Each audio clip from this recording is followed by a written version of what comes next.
If you've never left the city's concrete maze, you wouldn't know how relentlessly the wilderness calls. It whispers in the rustle of pamphlets boasting trails flanked by towering trees, echoes in online reviews of an alluring, untouched world, and roars in the silence of star-strewn nights. It was this call that had nudged my wife, Sarah, a fearless biologist with a fascination for all things wild, to convince me, a mild-mannered school teacher with a penchant for comfort, to swap our cozy apartment for a tent under the infinite skies of the Mount Baker Snoqualmie National Forest. From the moment we decided, Sarah was like a woman possessed. Maps sprawled across our kitchen table, merging with checklists of equipment, food supplies, and first aid kits. I found myself swept up in her enthusiasm, my fears drowned in the ocean of her excitement.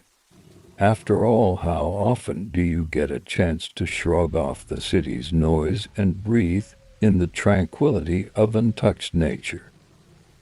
The weeks preceding the trip were a flurry of preparations.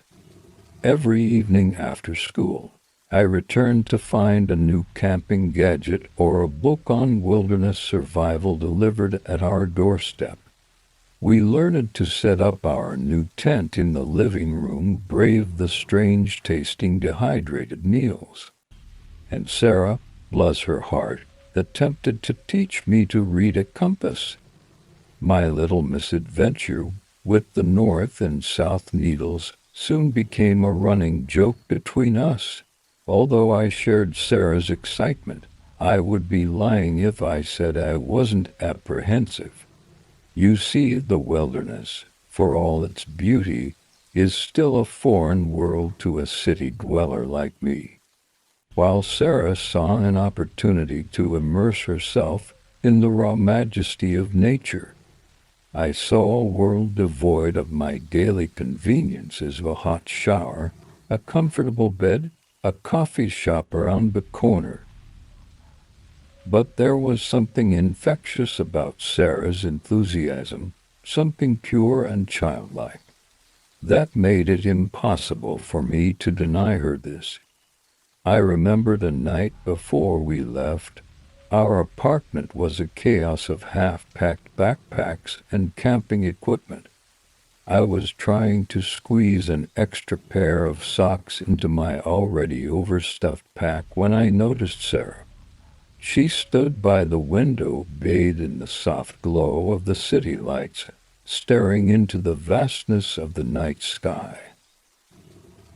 In her eyes I saw a reflection of the wilderness we were about to step into, vast, untamed, beautiful, and a tad bit frightening. "Sarah," I called out to her, "are you scared?" She turned, a soft smile playing on her lips. "No, David," she replied. "I'm just excited. This is going to be an adventure." And so, with an equal mix of trepidation and anticipation, we prepared to answer the call of the wild. Little did we know then that it was an invitation into an adventure that would forever change our lives. The city was still waking up, rubbing sleep from its eyes, as Sarah and I slipped away into the dawn.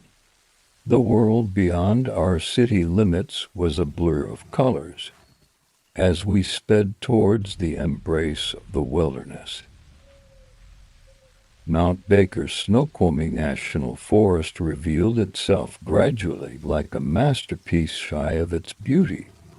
Its boundaries seemed arbitrary, the trees growing denser, the air fresher, and the sounds of city life fading into a hushed silence, only interrupted by the calls of birds and the occasional rustle of leaves. Sarah's eyes sparkled with undisguised excitement, her hand tightening around mine, a silent promise of shared adventure. We found a perfect spot for our camp beside a clear brook, surrounded by a thick copse of trees and sheltered by a rocky outcrop. As Sarah busied herself with the tent, I gathered wood for our campfire. The manual tasks, mundane in our city life, took on a new significance in the wild, amplifying our connection with nature. After setting up camp, we decided to explore. We wandered into the forest with no real destination in mind. The moss-coated trunks, the symphony of unseen creatures, and the overwhelming sense of being enveloped in a world untouched by human hands. It was both intimidating and mesmerizing. Sarah walked ahead, her biologist's eyes taking in everything, stopping every now and then to point out a unique plant species or animal tracks. As the sun began its descent, we returned to our campsite. I tended to the fire while Sarah prepared our meal. The flames danced against the encroaching darkness, casting long, exaggerated shadows on our tent. I remember thinking how small we seemed against the vastness of the wilderness. A fleeting thought, chased away by Sarah's infectious laughter echoing into the night. But amid the joy there was something else, a strange feeling I couldn't quite shake. The forest, while beautiful, was also alien, almost eerie in its serenity. As darkness wrapped the world around us in its blanket, I felt an unease creeping in. I shrugged it off, attributing it to being my first night in the wild. "We are just visitors here, David," Sarah said, as if sensing my unease. Her voice was soft, almost reverent. "We have to respect the rules of the wild." I nodded, lost in thought, staring into the flames, the shadows dancing around us, growing taller. The wilderness, in all its grandeur, felt intimidating. The unfamiliar sounds of the forest seemed louder, the darkness denser. Yet next to me was Sarah, her face illuminated by the firelight, humming a gentle melody that weaved through the night, harmonizing with the chorus of the wild. I looked at her, this woman who loved nature with all her heart, and felt a sense of calm. As we crawled into our tent, the forest humming its lullaby, I realized that the wilderness was not just a place on the map. It was an entity alive and breathing, beautiful and daunting. It was a world we were only beginning to understand, a world that held secrets beneath its canopy, secrets we were yet to uncover. Little did we know then that some secrets are better left undiscovered. We woke to a symphony of birdsong and a day that dawned bright and promising. We eased into the morning with a simple breakfast and a steaming cup of coffee. It wasn't the gourmet brew from the corner cafe back home, but something about the crisp air and the peaceful surroundings lent a unique flavor that I had never tasted before. Breakfast. As we planned our day, Sarah pointed out something strange. Around our campsite were large footprints, far bigger than any human or animal we knew. They dotted the soft earth, leading to and away from our camp, a disturbing narration of a nocturnal visitor.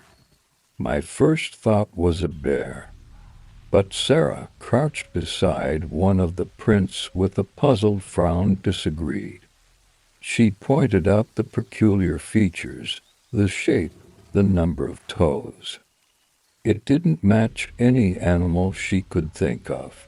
Her biologist's brain kicked into gear, and she meticulously photographed and measured the prints, her initial surprise transforming into scientific curiosity. Adding to the puzzle was our depleted food supply. A sack of fruits we'd hung on a tree branch was missing. The twine we had used to secure it dangled empty, torn and frayed. While I couldn't suppress my rising apprehension, Sarah dismissed it as common occurrences in the wild. She suggested it could be the work of an animal attracted to the smell of our food. I wanted to believe her, wanted to write off my fear as city-bred paranoia. But something felt off. Despite the unsettling discovery, we decided to stick to our plan. We spent the day hiking, admiring the grandeur of the ancient forest, its vastness a constant reminder of our insignificance. The towering trees stood like silent sentinels, their secrets whispering through the rustling leaves. My unease of the morning lingered at the back of my mind, but the daylight seemed to keep the fear at bay. As we returned to our camp at dusk, the forest was a riot of color, the setting sun painting the sky with hues of orange and red. We cooked our dinner by the campfire, the incidents of the morning relegated to mere anecdotes of our wilderness adventure. But as night blanketed the forest, the silence seemed deeper, the darkness denser. I couldn't shake off the feeling of being watched, the large footprints and missing food fueling my fears. I looked over at Sarah, hoping to find reassurance in her easy confidence. But beneath her calm demeanor I noticed a spark of uncertainty. Her eyes scanned the darkness beyond the firelight, her cheerful banter replaced by a contemplative silence. In the safety of our tent, I clung to the comforting sound of Sarah's steady breathing, but sleep eluded me. The silence of the wilderness, broken by unfamiliar sounds. Every rustle, every distant call seemed magnified, my imagination conjuring up images of large, shadowy figures. That night, the wilderness felt a little less welcoming, its mysteries a little less enchanting. Underneath the grandeur, a vague threat lurked, a chill of dread that transcended my city-bred fears. As I eventually drifted into an uneasy sleep, I couldn't help but wonder, were we the watchers, or the watched? As the new day dawned, we woke to a world that seemed deceptively normal. The sun rose, casting long, vibrant streaks of orange and pink across the sky. The forest stirred with the rustle of leaves and the chatter of forest creatures. It was as if the fear of the previous night had dissolved with the morning dew. However, our peace was short-lived. As darkness fell that day, the forest changed. The transition was subtle, almost imperceptible. But there was a shift in the air, a growing tension that seemed to permeate every rustling leaf and whispering breeze. The silence was heavier, the darkness more profound. Our conversations faded into murmurs, our laughter quelled by an instinctive response to the unknown. The night brought with it a sense of dread that we could neither explain nor ignore. Then it started the low, guttural sound echoing through the trees. At first, It was distant, a disconcerting yet abstract menace. But with each passing minute, it seemed to grow closer, more distinct.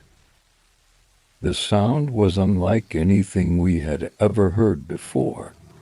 It wasn't the howl of a wolf or the hoot of an owl, but something far more primal and chilling. Sarah, her face a picture of concentration, was trying to identify the source. Her extensive knowledge of wildlife seemed to fall short, her brows furrowing in confusion. As the calls continued, sending cold shivers down our spines, she whispered, "We should stay inside the tent." Her voice was lower than usual, laced with an unease she had never shown before. As much as I had wished to find comfort in her scientific temperament, her words only amplified my fears. Something was out there, something that didn't fit into our understanding of the wild. Within the safety of our tent, we huddled together. The nylon walls seemed paper-thin against the ominous chorus of the wilderness. The distant calls continued, punctuated by an eerie silence that was even more unsettling. Each sound, each pause, seemed to feed our imaginations, the reality of our isolation becoming a palpable entity in the darkness. The line between fear and fascination blurred as we listened, caught between the desire to flee and the urge to uncover the mystery. We clung to each other, finding solace in our shared apprehension, our eyes wide open in the darkness, our ears attuned to the haunting melody of the wild. As the night grew deeper, so did our unease. The voices in the dark were now a permanent fixture of our nights, a chilling reminder of our place in this grand scheme of things. We were intruders in a world that belonged to them, the unseen creatures of the night. We had stepped into their territory, heard their calls, and felt their presence. I remember Sarah's words from that night, whispered in the dead silence. "David, we're not alone." It was not a revelation, but a confirmation of a growing fear, a fear of the unknown, of the voices in the dark, of the eyes that might be watching, of the creature that left its footprints around our camp. That night, the forest lost some of its charm. It transformed from a world of adventure to a realm of the unknown. The calls continued until the first light of dawn, a grim serenade that held us captive, binding us in an anticipatory silence. As we lay awake, listening, one thing became clear. Our idyllic escape had taken a sinister turn, our adventure evolving into a surreal, unsettling journey. The following days unfolded in a strange mixture of unease and fascination. Each morning we woke with the hope that the inexplicable events of the nights were a figment of our overactive imagination. However, every evening, the evidence of the mystery lurking in the wilderness manifested in some form. The footprints returned, circling our campsite, each one larger and deeper than before. One morning, we found a pile of our belongings: water bottles, a rucksack, even our portable stove, stacked neatly outside our tent, as if arranged by an unseen visitor. The strange, guttural calls continued every night, growing closer, more resonant.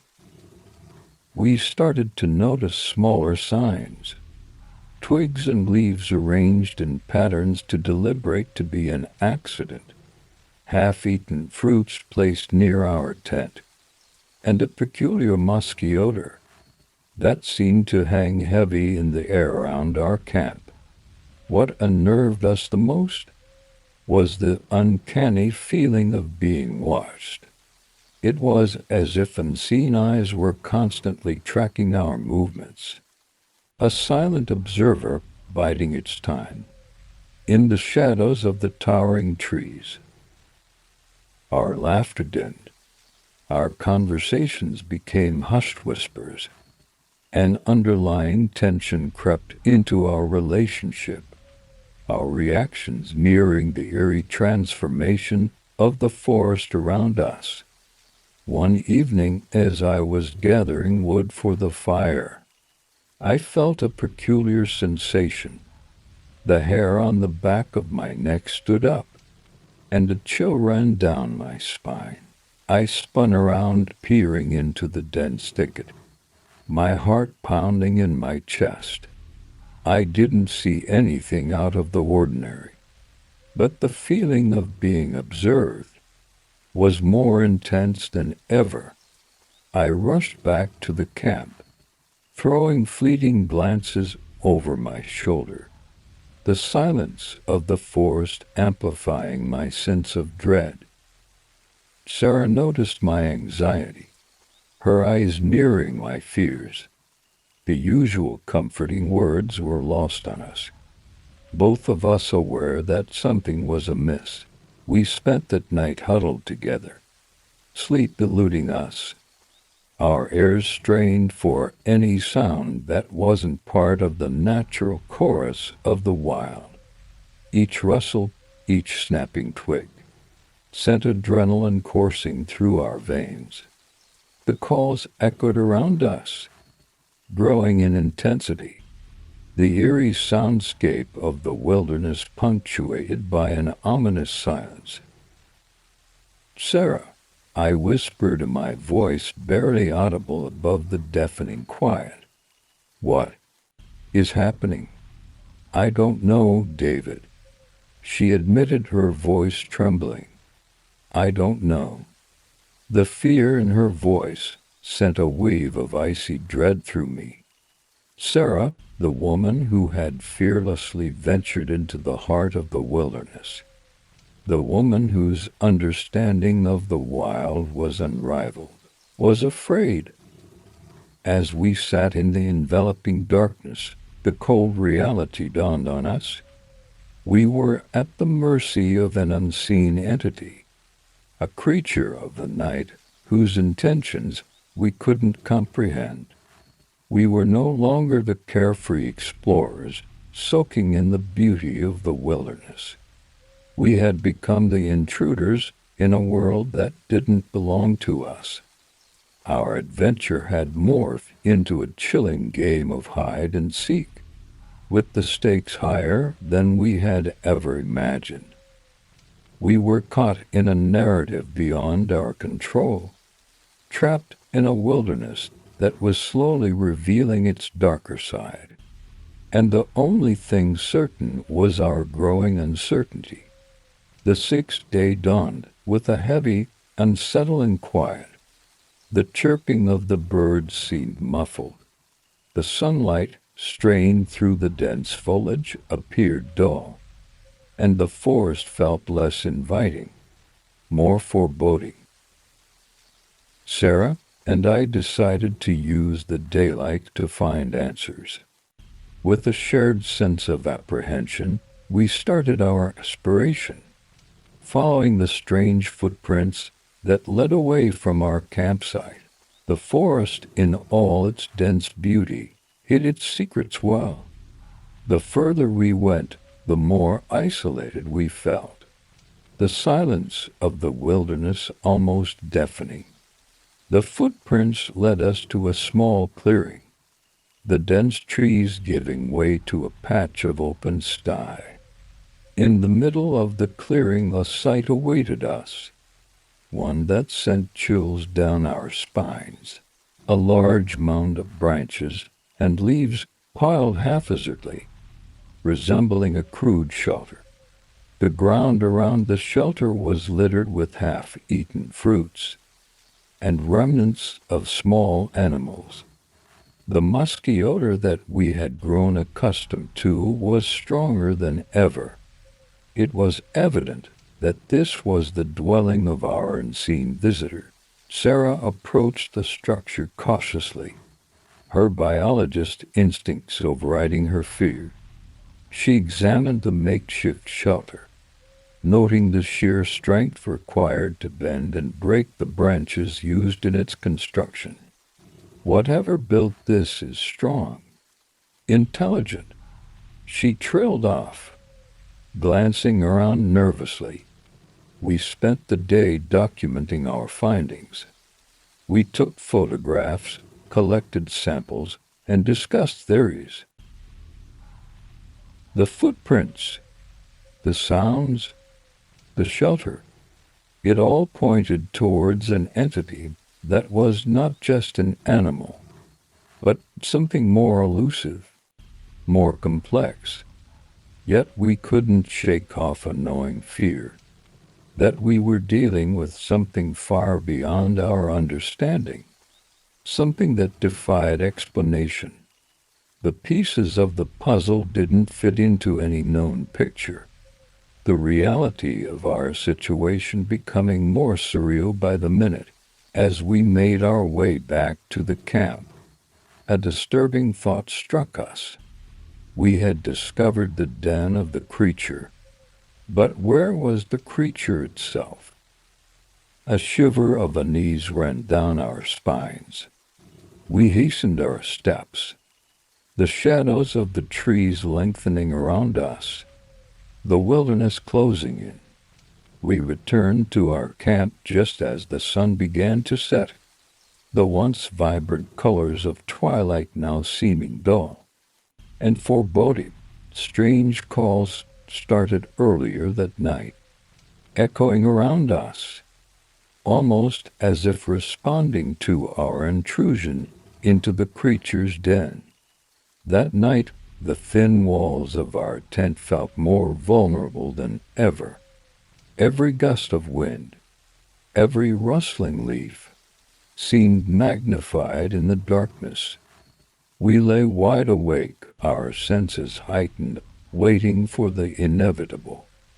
Our discovery had not brought relief, but an intensified fear, a deeper understanding of the enigma we were dealing with. As the darkness deepened, we clung to each other, drawing comfort from our shared apprehension. Our expedition had taken us to the heart of a mystery that was slowly turning into a nightmare. We were trapped in the wilderness, with an entity that was as fascinating as it was terrifying. Our fascination giving way to a fear that gnawed at our sanity. We were no longer just a couple on a camping trip. We were in the middle of a chilling encounter, caught in a confrontation with the unknown, our survival hanging in the balance. On the seventh day, our fears took a tangible form. The day had been surprisingly quiet. No footprints encircled our camp, no objects were displaced, and the air was free from the pungent, musky odor. This uncanny calm put us further on edge, the anticipation of an encounter weighing heavily on our hearts. As the darkness of the night rolled in, so did the familiar sounds, the guttural calls that echoed through the trees, the rustle of leaves, and the crackling of twigs. Tonight they sounded closer than ever before, each reverberating sound causing our hearts to skip a beat. Suddenly there was a rustle near our camp, followed by a low growl that seemed to vibrate the very air around us. Sarah and I froze our eyes wide with terror as we scanned the encroaching darkness. From the shadows emerged a large, looming figure. It stood at the edge of our campsite, partially concealed by the trees, its form silhouetted against the faint moonlight. The creature was massive, its stature and bulk unlike anything we had ever seen. It walked on two legs, its posture slightly stooped, the broad shoulders and long arms adding to its intimidating presence. Time seemed to stand still as we stared at the creature, our minds struggling to process what we were witnessing. The creature appeared to study us just as intently, its eyes glowing ominously in the darkness. Its gaze wasn't aggressive, but curious, almost intelligent. There was a raw, primal fear that seized us, a deep-rooted dread that sent adrenaline rushing through our veins. But there was also a strange sense of awe. Here we were face to face with a creature of legend, a being that existed at the edge of human understanding. For what seemed like an eternity, neither us nor the creature moved. We were frozen in this moment, caught in a standoff with the creature of the unknown. Then, slowly, the creature turned and retreated into the shadows, disappearing as silently as it had appeared, leaving us trembling and breathless. The rest of the night was a blur of fear and disbelief. We huddled inside our tent, too afraid to step out, our minds grappling with the reality of our encounter. Every sound outside, every whisper of the wind, seemed to herald the return of the creature, keeping us on a knife edge of terror. As the dawn broke, we stepped out of the tent, the remnants of our fear still palpable in the cold morning air. The forest appeared indifferent to our plight, the morning sun illuminating the trees, the birds chirping in blissful ignorance of our terrifying encounter. We were left with more questions than answers. What was this creature? Why was it stalking us? Did it mean us harm? One thing was clear: we had come face to face with an entity that defied explanation, an enigma that straddled the line between human understanding and myth. And as the fear slowly subsided, it was replaced by a sense of profound awe. We were no longer just observers. We had become part of a story that was as old as the wilderness itself. After the encounter, the wilderness took on an even more menacing character. Every leaf, every tree, every shadow seemed to be conspiring against us. The once vibrant beauty of the forest was now tainted with a sense of impending doom. We spent the day in a state of nervous tension, the previous night's experience replaying in our minds, with our food supplies dwindling, and the constant fear gnawing at our sanity. We knew we had to make a decision. We could pack up and leave, try to make our way back to civilization, or we could stay, try to understand the creature that had turned our adventure into a survival challenge. We spent hours deliberating, weighing our options, our judgment clouded by fear and fascination. What tipped the scale was the realization that we were witnessing something extraordinary, something that very few people had ever experienced. We had inadvertently stumbled upon a mystery that was begging to be unraveled. We decided to stay, We spent the next couple of days attempting to establish a line of communication with the creature. We left fruits at the edge of our camp, made non-threatening gestures when we heard it nearby, and tried to imitate the sounds it made. All our efforts were met with silent observations from the shadows. Every night, the creature visited our camp, its massive form lurking at the edge of the light. It seemed to be studying us, observing our actions with a keen intelligence that was unnerving. It never attacked nor did it respond to our attempts at communication. It simply watched. Sleep was a distant memory. Every rustle, every sound, sent our hearts racing. The creature's presence cast a long, terrifying shadow over our existence, turning our adventure into a waking nightmare. Despite the fear, there was a grudging respect for the creature. It had shown no signs of aggression, no intent to harm. It seemed to be as curious about us as we were about it. The nights were a test of our courage. The days a desperate attempt to find a way to coexist with the creature. We were living on the edge, caught between the primal fear of the unknown and the scientific curiosity that drove us. We were constantly reminded of our insignificance in the grand scheme of nature. We were intruders in the creature's world, and it was allowing us to stay. Our lives, it seemed, hinged on the creature's tolerance of our presence. The forest, with all its charm and menace, had become our home, and the creature our uninvited guest. Our lives had taken a surreal turn. Our existence was now dominated by a being that defied all understanding. We were living under the shadow of the creature, a shadow that was as terrifying as it was fascinating.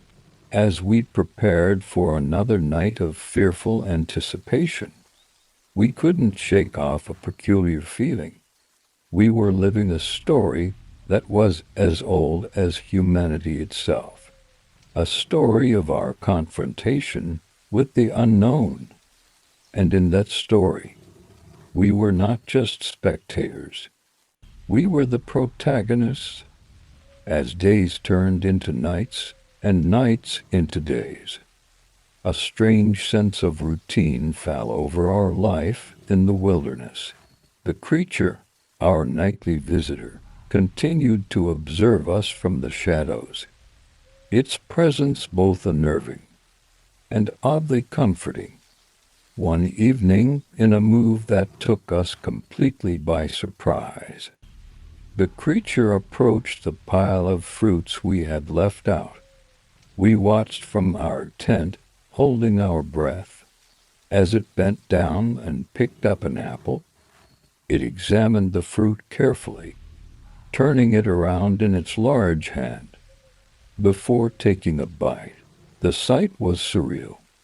The reality of the moment left us both in awe. Over the following days, the creature began interacting more with the items we left out. It seemed curious, eager to understand the strange objects that populated its world. Encouraged by these interactions, we began leaving out more items, things like a compass, a flashlight, even a sketchbook and pencil. The creature's reactions were fascinating to watch. It was particularly intrigued by the flashlight, turning it on and off, seemingly captivated by the beam of light. One day, I decided to take a risk. As the creature was engaged with the flashlight, I slowly emerged from the tent, my hands raised in a gesture of peace. The creature paused, its eyes locking onto mine. My heart pounded in my chest as I took a step forward. To my relief, it didn't retreat. Instead, it seemed to acknowledge my approach, its gaze never leaving mine. Over the next few days, Sarah and I took turns approaching the creature. It appeared to understand that we meant no harm, and even started showing signs of what seemed like trust. The nights were no longer filled with dread but anticipation.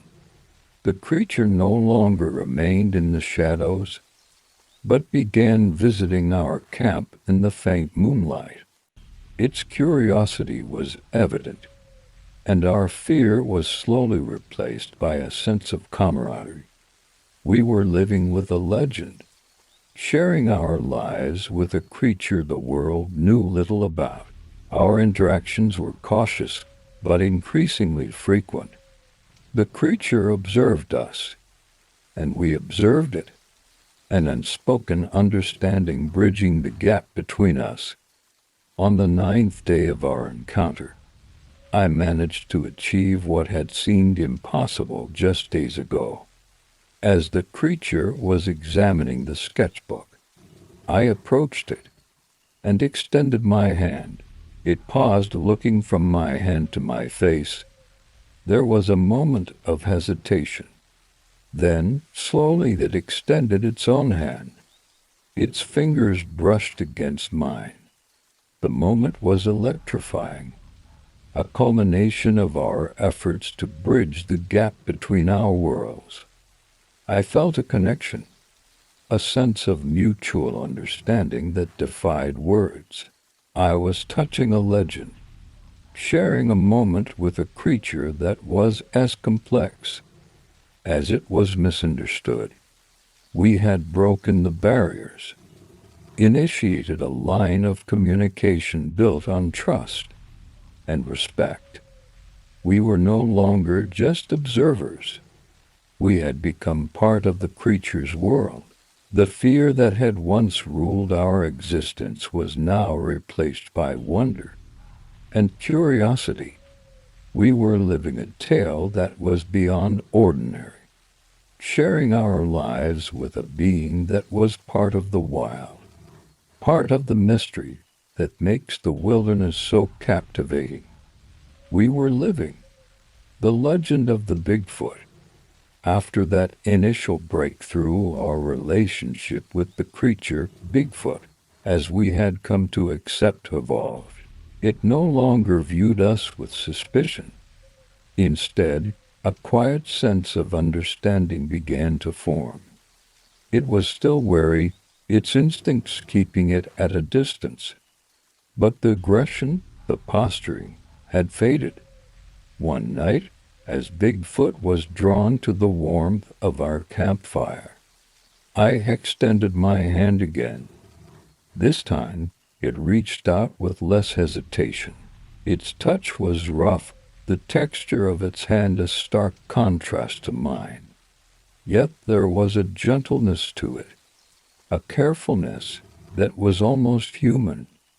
Days flowed into nights, and nights into days, each filled with new interactions, new experiences. We observed Bigfoot closely, noting its behavior, its habits, its mannerisms. It was a being of contradiction, both primitive and sophisticated, wild, yet gentle. We watched it navigate the wilderness with ease, its interactions with the environment giving us valuable insight into its world. In return, Bigfoot appeared to grow more comfortable around us. It watched us go about our daily activities, its curious gaze often lingering on our tools and equipment. On occasion, it mimicked our actions, its attempts at human-like behavior both amusing and enlightening. One afternoon, we watched as it picked up the sketchbook and pencil we'd left out. It held the pencil awkwardly, glancing at us as if seeking approval. Encouraged, It made a few strokes on the paper. The result was crude but significant. It was an attempt to communicate, to express, to connect. As the days passed, we noticed a strange shift in our dynamic. Bigfoot was no longer the object of our observation. It had become a companion, a friend. The fear had vanished, replaced by a bond that transcended species. Our shared existence in the wilderness was not without challenges. There were days when the weather turned harsh, days when our food ran low, days when we questioned our decision to stay. But through it all, we had Bigfoot. Its presence was a constant source of fascination and comfort. One evening, as we sat around the campfire, Bigfoot approached us. It towered over us, its silhouette outlined against the setting sun. It looked at us, its eyes reflecting the fire's glow. Then, in an unexpected gesture, it extended its hand, placing it on my shoulder. The contact was brief, but it spoke volumes. It was an acknowledgement, a confirmation of our bond. We were no longer intruders in its world.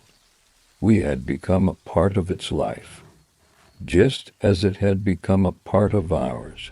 As the flames of the campfire flickered, casting dancing shadows on our faces, we looked at Bigfoot, our friend in the wilderness. We realized that we had achieved what we had set out to do. We had found Bigfoot, but more importantly, we had found a connection with a being that represented the mysteries of nature, and in the process, we had discovered something about ourselves, our capacity to understand, to adapt, to bond. Our story was no longer just about survival. It was about connection, understanding, and coexistence. It was a tale of the human spirit meeting the wild. Our connection with Bigfoot evolved each day, every interaction reinforcing the bond we shared. We lived, explored, and discovered in the presence of each other. Our fear was replaced by mutual respect, and our survival challenge turned into the adventure of a lifetime. However, as our food supplies dwindled, we were forced to confront a harsh reality. We couldn't stay in the wilderness forever. We had a life beyond the forest, responsibilities we couldn't ignore. Despite the incredible bond we had formed with Bigfoot, we knew we had to return to our world. The decision was heart-wrenching. We were torn between the life we had always known and the extraordinary existence we had found in the wilderness. But we knew we had to leave. As difficult as it was, we had to say goodbye to our friend. The last few days were a blur of preparation and melancholy. We packed our belongings, taking one last look at the campsite that had been our home. We looked around, taking in the beauty of the wilderness. The memories of our time there etched into our hearts. On our last evening, as the sun set, casting an orange glow over the landscape, Bigfoot appeared at our campsite. It stood there, its massive silhouette framed against the setting sun. We could see a sense of understanding in its eyes. It seemed to know that we were leaving. With heavy hearts, we approached Bigfoot. We stood there facing it, a lump in our throats.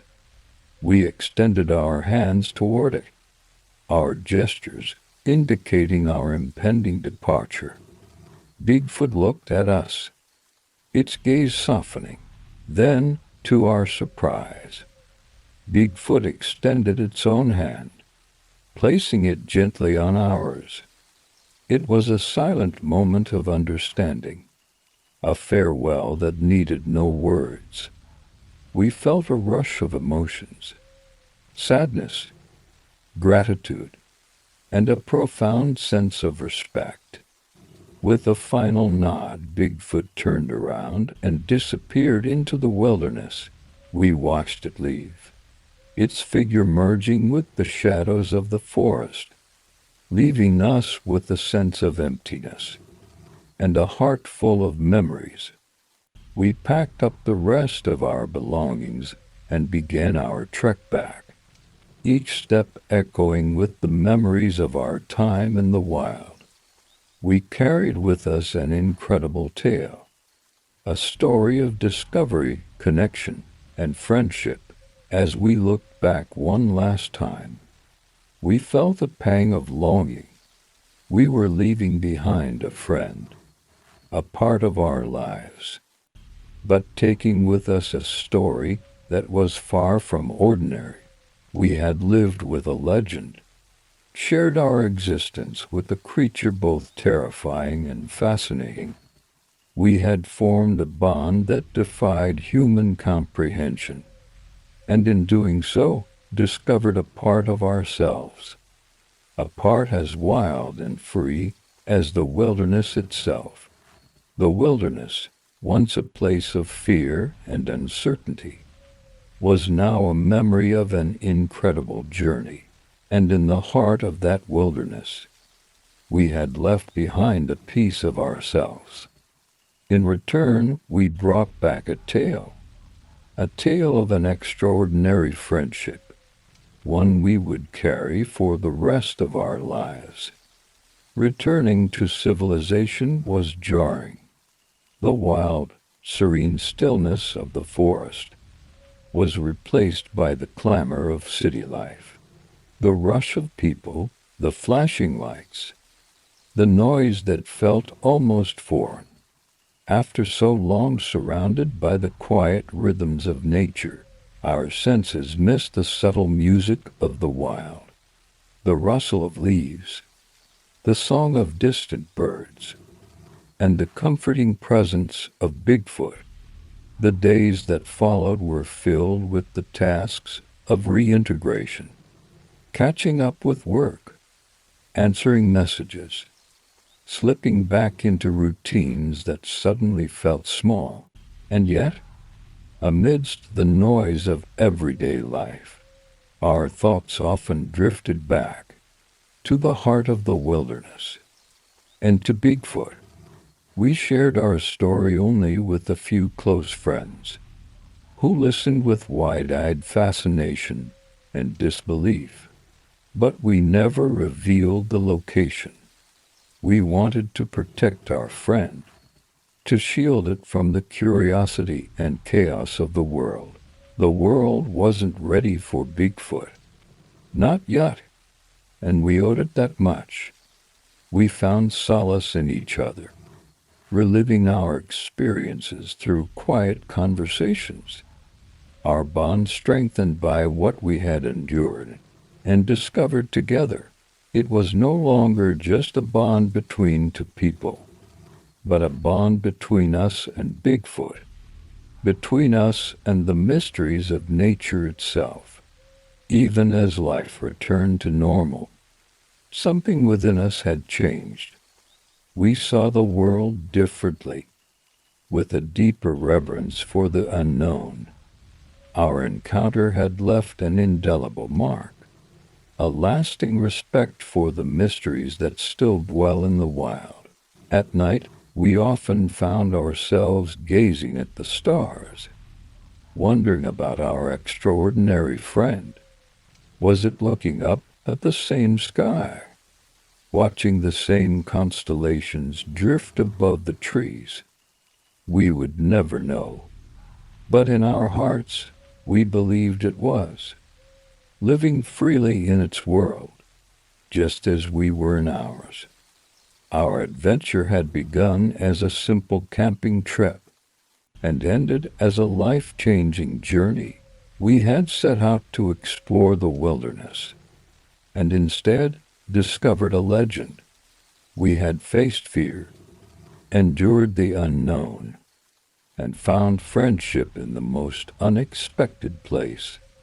And as we moved forward, we carried the lessons of that wilderness within us, the strength of connection, the power of respect, and the enduring truth that some mysteries are not meant to be solved, only understood, and the extraordinary beauty of nature's mysteries.